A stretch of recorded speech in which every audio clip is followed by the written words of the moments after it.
On Tuesday, November 6th, voters will cast their ballots in a number of local, state, and federal races, as well as on 5 state questions. We asked our students, faculty, and staff what issues matter most to them in this election.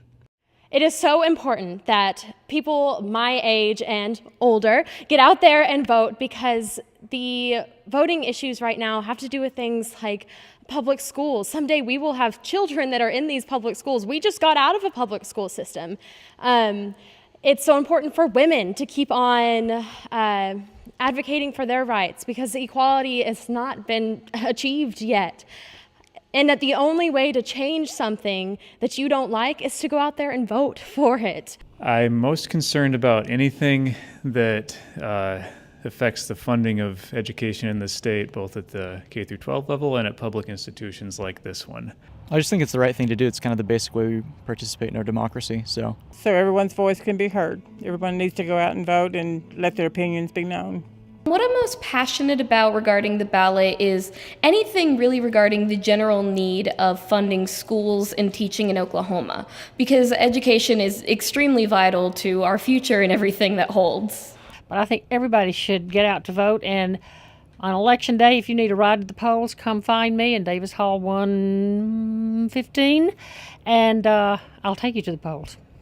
I'm passionate about anything that has to do with education, because that's my future field, and so anything that can make that better is what I want. So I'm really paying a lot of attention to my local candidates, their views on public education and what their strategies for funding public education might be, as well as things like state questions that have to do with education funding appropriation and stuff like that.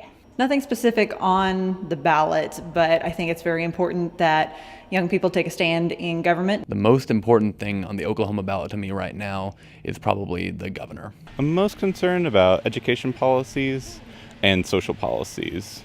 I feel like Oklahoma's given a whole lot to the oil industry, and I feel like that's probably unfair to all the other organizations in the state. We probably need to balance that out a little better. The governor's race is one of the tighter races that I am most interested about because of the education components and funding, and really making sure that the state gets to a better level than what it's been the last few years. Ladies and gentlemen, comrades, friends, folks, members of the college family, I'm chatting with you today in anticipation of the fact that we're all going to be facing elections next Tuesday, November the 6th, and state elections in which we'll be looking to fill offices, state questions of significance for all of us, and national elections. And I very much would like to encourage you to exercise this wonderful privilege that we have. Get out and vote. If you can't vote either before you come to work or haven't made arrangements to vote afterwards, I have instructed your supervisors to allow time during the day to get out and cast your ballot. Please do. These are very important elections. The outcome will be important to all of us individually and collectively. So go vote next Tuesday. Thanks.